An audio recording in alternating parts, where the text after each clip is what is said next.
নিৰ্বিবাদে মানি যাম নে আৰম্ভ কৰিম ক্ষমাহীন আক্ৰমণ? পাৰিবা তোমালোকে মচি দিব সেই দিনলিপিৰ চকুলোৰ তিতা পৃষ্ঠা?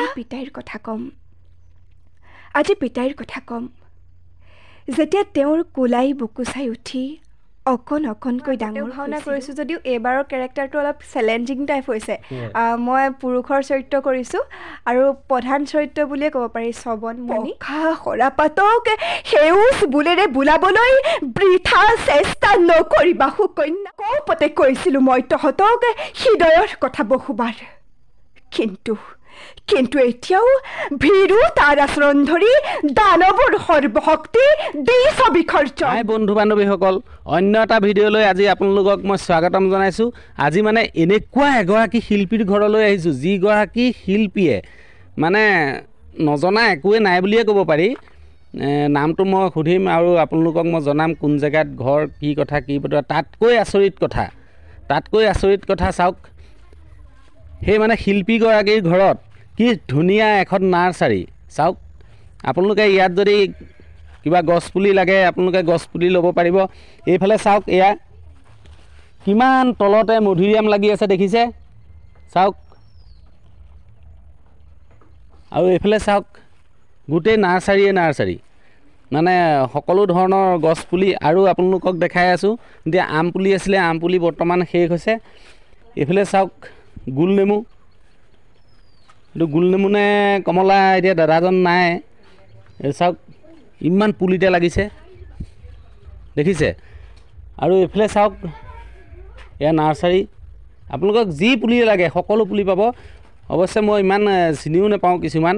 এইবোৰ নাৰিকল পুলিও তাৰমানে তেনেই পুলিতে লাগে বুলি কৈছে। এইফালে চাওক নাৰিকল পুলি, এইবোৰ একদম তেনেই সৰুতেই লাগে। বিশেষকৈ এতিয়া আমি আগবাঢ়োঁ সেই শিল্পীগৰাকীৰ ওচৰলৈ। আহকচোন শিল্পীগৰাকীৰ প্ৰতিভাবিলাক কেনেকুৱা আমি চাওঁ।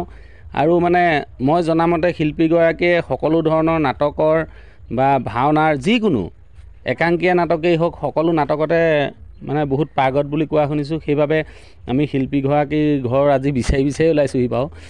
আৰু ওচৰতে তেওঁলোকৰ নামঘৰত তেওঁ এটি ভাওনা পাৰ্টো লৈছে, তাতো অভিনয় কৰিব। আপোনালোকে নাৰ্চাৰীখন দেখিলে, লগতে যদি আপোনালোকক লাগে যিকোনো গছপুলি বিচাৰিলেই পাব। আৰু এতিয়া আমি সেই প্ৰতিভাৱান শিল্পীগৰাকীৰ ঘৰৰ ভিতৰলৈ সোমাই আহোঁ। আপোনালোকক যে কৈছিলোঁ যিগৰাকী প্ৰতিভাৱান শিল্পীৰ কথা, এইগৰাকী চাওক। নমস্কাৰ। এতিয়া আমি বহি লওঁ ন? চাওক প্ৰতিভাৱান শিল্পীগৰাকী দেখিবলৈও কি সুন্দৰ দেখিছে নাই? আৰু প্ৰথমে এতিয়া তোমাৰ পৰিচয়টো দিয়াচোন। মই দেৱিকা শইকীয়া আৰু মোৰ ঘৰ মেৰাপানীৰ কল্যাণপুৰত। হয়। মোৰ ঘৰত দেউতা, মা আৰু এজনী বা আছে। আৰু মই বহুত জেগাত কোৱা শুনিছোঁ যে তুমি বৰ সুন্দৰ অভিনয় কৰা, বৰ সুন্দৰ কবিতা গোৱা, আৰু কিছুমান মানে একাংকীয়া নাটকেই হওক বা ভাওনাই হওক যিকোনো নাটকত তুমি মানে বৰ সুন্দৰ ডায়লগ বোলে।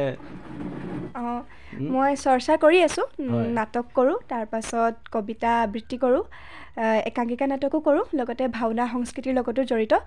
লগতে মই লিখা মেলা কৰোঁ। মানে লিখা মেলা কৰা মানে কবিতা লিখা? নিজে কবিতা লিখোঁ, গল্প লিখোঁ, আৰু মোৰ এখন গ্ৰন্থ মানে সৰুকৈ মই যি কবিতা লিখিছিলোঁ, গল্প লিখিছিলোঁ 2020 চনত মই 8ত থাকোঁতে ওলাইছিলে, প্ৰকাশ পালে। আৰু লগতে এতিয়া তুমি প্ৰথমতে মোৰ ইউটিউবৰ ভিউচাৰসকলক প্ৰথম তুমি কি শুনাবা? মই প্ৰথমতে এখন নাটকৰ দ্ৰৌপদী চৰিত্ৰটোৰ অকণমান সংলাপ ক'ম। ঠিক আছে, কৈ দিয়া। ৰৈ আছোঁ নে গৈ আছোঁ, বাৰে বাৰে যাম নে সমস্ত শক্তিৰে গঢ়ি তুলিম প্ৰতিৰোধ, নিৰ্বিবাদে মানি যাম নে জিভাত অঙঠা লৈ উচ্চাৰণ কৰিম প্ৰতিবাদৰ শব্দ, নিৰ্বিবাদে মানি যাম নে আৰম্ভ কৰিম ক্ষমাহীন আক্ৰমণ? পাৰিবা তোমালোকে মচি দিব সেই দিনলিপিৰ চকুলোৰ তিতা পৃষ্ঠা? পাৰিবা তোমালোকে মচি দিব? দেখা নাই কেনেদৰে হাজাৰজনী দ্ৰৌপদীক বিভৎসভাৱে ধৰ্ষণ কৰা হয় প্ৰতিদিনে? দেখা নাই কেনেদৰে হাজাৰজনী দ্ৰৌপদীয়ে ন্যায়ৰ অপেক্ষাত চিঞৰি থাকে অকলশৰে আৰু ইয়াৰ পাছতো তোমালোক নিশ্চুপ, ইয়াৰ পাছতো তোমালোক নিৰ্বাক। কি সুন্দৰকৈ সংলাপটি ক'লে আপোনালোকে দেখিলে। আৰু এই দেৱিকা ভণ্টিৰ বাবে আপোনালোকে যিমান পাৰে ভিডিঅ'টো শ্বেয়াৰ কৰিব, নহ'লে এনেকুৱা গাঁৱৰ মাজত সোমাই থকা শিল্পীবিলাক নহ'লে আগবাঢ়ি যাব নোৱাৰিব। যাতে এনেকুৱা শিল্পীবিলাকে এখন মঞ্চ পাওক, মই তাৰে কামনা কৰোঁ। সেইবাবে আপোনাসবক মই এনেকুৱা শিল্পীসকলক মানে দেখাই আছোঁ মোৰ ইউটিউবৰ যোগেদি। আৰু তুমি তাৰ বাহিৰে আৰু কি কি জানা? মই এতিয়া মোৰ এটা স্বৰচিত কবিতা, মই যিহেতু কবিতা লিখোঁ বুলি কৈছিলোঁ, মই মোৰ দেউতাক লৈ লিখিছিলোঁ। মানে আমাৰ অলপ দিন আগতে আমাৰ ঘৰত এটা ঘটনা বুলিয়ে ক'ব পাৰি, দেউতাৰ জীৱনতেই হওক বা আমাৰ গোটেই পৰিয়ালটোক লৈ পেলাই। আৰু তেনেকুৱা পৰিপ্ৰেক্ষিতই মই দেউতাক সৰুৰে পৰা যেনেকৈ পাইছোঁ তেওঁক লৈ এটা কবিতা লিখিছিলোঁ, মই শুনাবলৈ পালোঁ। মানে একদম সঁচা কাহিনী? সঁচা।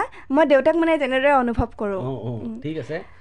কবিতাটোৰ নাম বুলি নহয়, মই এনেদৰে লিখিছিলোঁ যে আজি পিতাইৰ কথা ক'ম, আজি পিতাইৰ কথা ক'ম।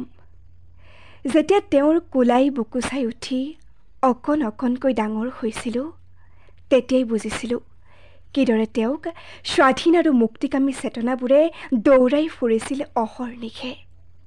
তেওঁৰ আঙুলিত ধৰি যেতিয়া পৃথিৱীখন চাবলৈ লৈছিলোঁ, তেতিয়া তেওঁৰ দৃষ্টিৰে মই সামৰি লোৱা দেখিছিলোঁ সৰু সৰু মানুহৰ হাজাৰটা দুখ অথবা সমস্যাক।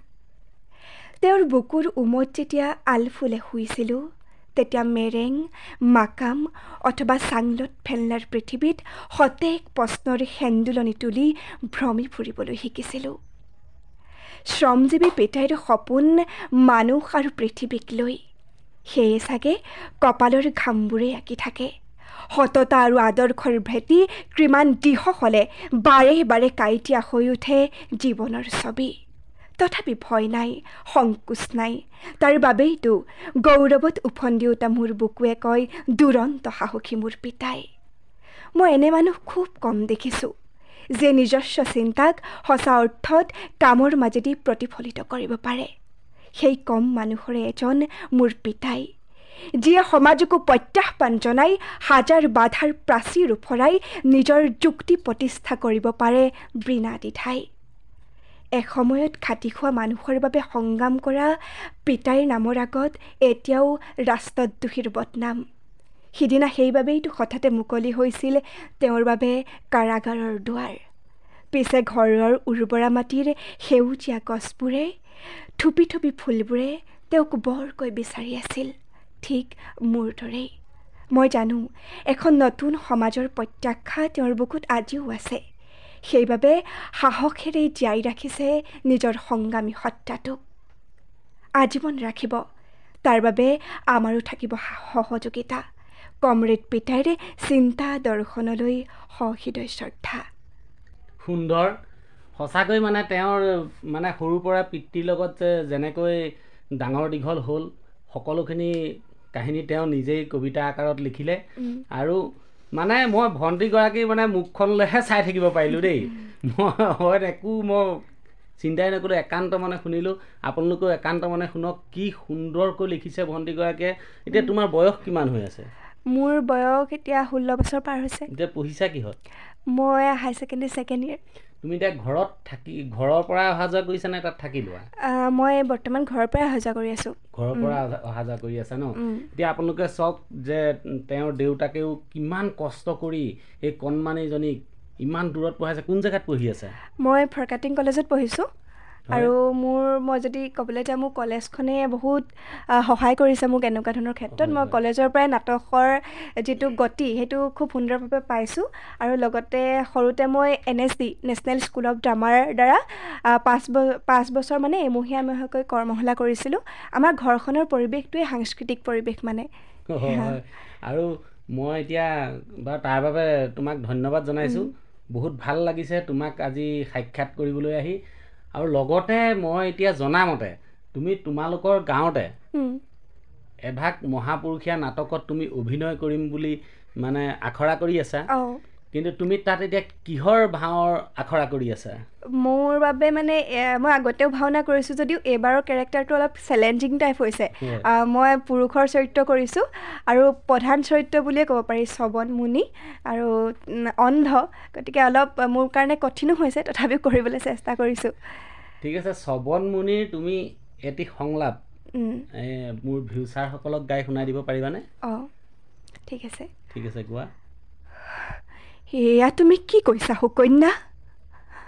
তুমি হৈছা উদিত সূৰুজৰ দৰে উদ্ভিন্ন যৌৱনা, আৰু মই হৈছোঁ হস্তকামী সূৰুজৰ দৰে বৃদ্ধ, তাতে অন্ধ।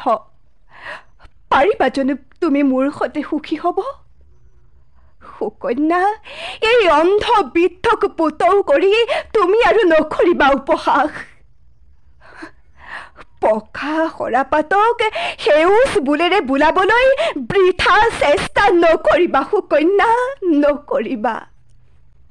কিমান সুন্দৰকৈ সংলাপটি গালে, মোৰ মানে একদম গা নোম শিয়ৰি আহিছে দেই, সঁচাই কৈছোঁ। অন্ধৰ যিটো মানে তোমাৰ অন্ধ হৈ থাকোঁতে সুকন্যাৰ লগত যিটো মানে আলোচনা কৰি সুকন্যাক যিষাৰ কথা কৈছে, সঁচাকৈ মানে যেন সঁচাকৈ শ্ৰৱণ মুনিয়ে কৈছে, মোৰ তেনেকুৱা কথা লাগিছে। মানে ইমান সুন্দৰকৈ কৈছে। ঠিক আছে, তুমি এতিয়া নাটকৰ যে কিছুমান ডাইলগ ক'লা, তোমাক শিকাইছেনে কোনোবাই? নাটকৰ মোৰ দেউতাও নাটকৰ লগত জড়িত, লগতে মই এটা পৰিৱেশ সৰুৰে পৰা পাইছোঁ। মই কৈছিলোঁ NSD national school of drama, লগতে কলেজতো মই পাৰফৰ্মিং আৰ্টছৰ ক্লাছ কৰিছিলোঁ, তেনেকৈ নাটকৰ ক্ষেত্ৰখনত। এনেকুৱা নাটকত তুমি অভিনয় কৰি কিছুমান পুৰস্কাৰ পাইছা? পুৰস্কাৰ পাইছোঁ। মই একক অভিনয় কৰোঁ, আগতে শ্ৰেষ্ঠ একক অভিনয় শিল্পী হওঁ, লগতে বিভিন্ন ঠাইত ডিব্ৰুগড় ইউনিভাৰ্চিটি হওক, কাজিৰঙা ইউনিভাৰ্চিটি, এনেকৈ কলেজৰ ফালৰ পৰাও গৈছোঁ, আৰু নিজেও মৰাণ, তিনিচুকীয়া এনেকুৱা ধৰণৰ জেগাত মোক নিমন্ত্ৰণ কৰে নাটকৰ কাৰণে, তেনেকৈ যাওঁ। সঁচাই বহুত গৌৰৱৰ কথা। দেৱিকা ভণ্টিয়ে মানে ইমান সুন্দৰকৈ আপোনালোকক দেখাইছে, আৰু লগতে দেৱিকাৰ গৌৰৱ, যিটো গৌৰৱ আমাৰ অসমৰ গৌৰৱ, মানে আমাৰ ইয়াৰ পৰা যদি এজন শিল্পী যদি এনেকৈ ভালদৰে যদি আগবাঢ়ি যাব পাৰে, সেইটো আমাৰ গোটেই অসমবাসীৰ বাবে আমাৰ গৌৰৱ। আৰু মোৰ বিশ্বাস তুমি পাৰিবা, তুমি চেষ্টা কৰি যোৱা। আৰু তাৰ বাহিৰে আৰু মানে কি জানা? মই লিখা মেলা কৰোঁ, কবিতা আৰু নাটকেই কৰোঁ। এতিয়া আকৌ মই নাটকৰ সংলাপ এটাকে কওঁ। মই কলা চাংঘৰ আৰু নীলা চিঞৰ বুলি এখন নাটক কৰিছিলোঁ, তাৰে এটা সৰু সংলাপ। তই মোৰ চাপৰিৰ পলসুৱা মাটি চাংঘৰ, তোৰ প্ৰতিটো শীতে বসন্তে বাৰে বাৰে মোৰ বিষাদ মাটিত গজে নাগে চম্পা ফুল। তই পগলাৰ দৰে ভালপোৱা সেই ৰ'দ হালধীয়া মাজুলীত প্ৰতিটো ফাগুন মাঘতে মইচোন ফুলিয়ে থাকোঁ, মৌ সুগন্ধি ঢৌ সৰিয়হ সেদৰা হৈ, তোৰ বাবেও কলিজা, তোৰ বাবেই। আপোনালোকক মই ইমান প্ৰতিভা দেখাই আছোঁ, গমাৰী আৰু তৰাণী গাঁৱৰ লগতে চিম্পুল গাঁৱত, বেকাজান নহতীয়া, সকলো ঠাইৰে এনেকুৱা ইমানেই প্ৰতিভা দেখাই আছোঁ, কিন্তু এনেকুৱা এগৰাকী প্ৰতিভাৱান শিল্পী আজি মই প্ৰথম পাইছোঁ। এতিয়া এয়া মানে বাৰ আছে বেছিভাগ, বাকী আমাৰ দুইজনীৰে মিলাই এয়া। হয়, এইফালেও আছে ন? এয়া বা, তোমাৰ বাৰ নামটো জনাই দিয়া। মোৰ বাৰ নাম গীতাঞ্জলি শইকীয়া, আৰু বাও মানে সকলোৰে নহ'লেও অসমৰ এটা চিনাকি নাম বুলিয়ে ক'ব পাৰি, আৰু ইয়াত বেছিভাগ বাৰে আছে বাৰু। তাই নিজে এখন নাৰ্চাৰী কৰিছে, কৃষিৰ লগত জড়িত। তাইৰো এটা বেলেগ এটা সুকীয়া পৰিচয় আছে। হয় হয়, এতিয়া তাৰমানে তোমালোকৰ নাৰ্চাৰী, যিখন নাৰ্চাৰী আছে, নাৰ্চাৰী মানে তোমালোকৰ বাৰ ভাগৰ? এইখন বাৰ প্ৰচেষ্টাতেই মানে ইমান ডাঙৰ হৈছে। দেউতাই কৰিছিলে, কিন্তু সৰুকৈ কৰিছিলে, কিন্তু বায়ে হাতত মানে তুলি লোৱাত অলপ বহল হৈছে কামবোৰ। বহল হৈছে ন? আপোনালোকক মই আগতে দেখালোঁ যে এই ভণ্টিগৰাকীৰ ঘৰত এখন নাৰ্চাৰী, দেখিলেই মধুৰিআম কিমান চাপৰতে পুলিতে লাগিছে, লগতে গোল নেমু কিমান চাপৰতে লাগিছে, নাৰিকল পুলি, যিকোনো পুলি যদি আপোনালোকক যদি এই নাৰ্চাৰীৰ পৰা দৰকাৰ হয়, আপোনালোকে মই স্ক্ৰীণত নাম্বাৰ দিয়া আছে, সেই নাম্বাৰত কল কৰিলে আপোনালোকে ইয়াৰ পৰা নিব পাৰিব। তোমাৰ দেউতাই কি কৰে? মোৰ দেউতা নাৰ্চাৰীয়ে কৰে এনেকৈ বৃত্তি হিচাপে ক'বলৈ গ'লে বাকী সামাজিক কাম কাজৰ লগত জড়িত সাংস্কৃতিক ক্ষেত্ৰখনৰ লগতে জড়িত এজন ব্যক্তি সেইবাবে আচলতে তোমাৰ দেউতাৰ বাবে তুমি ইমান আগবাঢ়িব পাৰিছা বিশেষকৈ তুমি দেউতাৰ বিষয়ে মই মানে আচৰিত হৈছোঁ যে তুমি সৰুৰ পৰা কেনেকৈ ডাঙৰ দীঘল হ'লা তাৰ বিষয়ে দেউতাৰ বিষয়ে মানে যিভাগ তুমি কবিতা লিখিলা একদম ময়ো মানে গৌৰৱ অনুভৱ কৰিছোঁ দেই দেউতাৰ চাগে আৰু গৌৰৱ অনুভৱ হ'ব যে এগৰাকী ইমান কণমানি শিল্পীয়ে ইমান সুন্দৰকৈ কবিতা লগতে নাটকৰ সংলাপ কৈছে আৰু সেইবাবে আপোনালোকে যিমান পাৰে দেৱিকা ভণ্টিৰ বাবে ভিডিঅ'টো শ্বেয়াৰ কৰিব যাতে এই দেৱিকা ভণ্টিগৰাকী আমাৰ অসমত জিলিকি উঠে লগতে নীলমণি গগৈ চেনেলটো আপোনালোকে ছাবস্ক্ৰাইব কৰিব নাপাহৰিব আৰু তুমি এনেকৈ কিছুমান মানে জেগাত গৈছা নেকি কিবা অভিনয় কৰিবলৈ বা কবিতা আবৃত্তি কৰিবলৈ মই খুব সৰুতে অকণমানিতে তেতিয়া মানে মই থুনুক থানাককেহে কথা কওঁ আৰু তেতিয়া 2016 চনত মই তেতিয়া ৰেডিঅ' চেণ্টাৰলৈ গৈছিলোঁ সেউজী চৰা অনুষ্ঠানটোত মোৰ এঘণ্টীয়া এটা সাক্ষাৎকাৰ লৈছিলে বাকী সৰুৰে পৰা একক অভিনয় কৰোঁ অনুষ্ঠানবোৰলৈ যাওঁ মই এংকৰিং কৰিবলৈ মাতে বিভিন্ন অনুষ্ঠানত বা কেতিয়াবা মানে মোৰ ইমান যোগ্যতা নাই যদিও মানে কি হেৰিত মাতে নাজানো আৰু হয়তো মোক ভাল পায় মোৰ কাম কাজবোৰ কেতিয়াবা সভা সমিতিবোৰত বক্তৃতা দিবৰ বাবে হওক বা সভাপতিত্ব কৰিবলৈ হওক তেনেকৈ মাতে তুমি 16 চনতে ৰেডিঅ' চেণ্টাৰত গৈছিলা ৰেডিঅ' চেণ্টাৰত যেতিয়া তুমি সাক্ষাৎ কৰিবলৈ গৈছিলা তাত তোমাক কি সুধিছিলে অকণমান দেখাই দিবা নেকি তেতিয়া মই একক অভিনয় কৰিছিলোঁ তাৰপিছত কবিতা গাইছিলোঁ মোৰ ইমান মনত নাই বিভিন্ন প্ৰশ্ন সুধিছিলে মই কথা মানে অকণমান বেছিকৈ কোৱা নিচিনা হৈছিলে তাত মই খুব কথা পাতিছিলোঁ তেতিয়া সৰু আছিলোঁ আৰু বহুত কথা পাতিছিলোঁ এতিয়া মই পাহৰিছোঁ বাৰু ইমান সৰুৰ পৰাই এই ভণ্টিগৰাকী চাওক যেতিয়া ৰেডিঅ' চেণ্টাৰত ভণ্টিগৰাকীক সাক্ষাৎ কৰিবলৈ গৈছিল তেতিয়াই ভণ্টিগৰাকী মানে কথা বেছিহে কৈছিলে তেতিয়াহ'লে এতিয়া কেনেকুৱা হ'ব আপোনালোকে নিজে চিন্তা কৰক তুমি ভাওনাৰ আৰু যিকোনো চৰিত্ৰ এটি তুমি সংলাপ এটি গাই শুনাই দিয়া মোৰ ইউটিউবৰ ভিউচাৰসকলক মই DM নিসিংহ মুৰাৰী নাটভাগৰ দ্বিতীয় চৰিত্ৰটোৰ এটা অকণমান ডাইলগ মই মানে বহুত দিনতে পাহৰিছোঁ ঠিক আছে কোৱা কা পুৰুষ পুত্ৰহঁত অকৌপতে কৈছিলোঁ মই তহঁতক হৃদয়ৰ কথা বহুবাৰ কিন্তু এতিয়াও ভীৰু তাৰ আচৰণ ধৰি দানৱৰ সৰ্বশক্তি দিছ বিসৰ্জন ইমান সুন্দৰকৈ মানে সংলাপটি কৈছে মই একো মানে মোৰ মুখৰ ভাষাই নাইকিয়া কৰি পেলালে ভণ্টিগৰাকীয়ে ইমান সুন্দৰকৈ মানে কৰিছে মই কি ক'ম মই একো ভাবি নোপোৱাই হ'লোঁ আৰু দেই ইমান সুন্দৰকৈ মানে তুমি সংলাপটো কৈছা মোৰ মুখৰ তুমি ভাষা নাইকিয়া কৰি পঠিয়াইছা আৰু দৰ্শকে মোৰ হিচাপত চাই মানে বহুত ভাল পাব আৰু মোৰ ইউটিউবৰ ভিউচাৰসকলক তুমি আৰু এটি কবিতা গাই শুনাই দিয়া ঠিক আছে মই ভূপেন হাজৰিকাদেৱৰ এটি কবিতা আবৃত্তি কৰিম প্ৰচণ্ড ধুমুহাই প্ৰশ্ন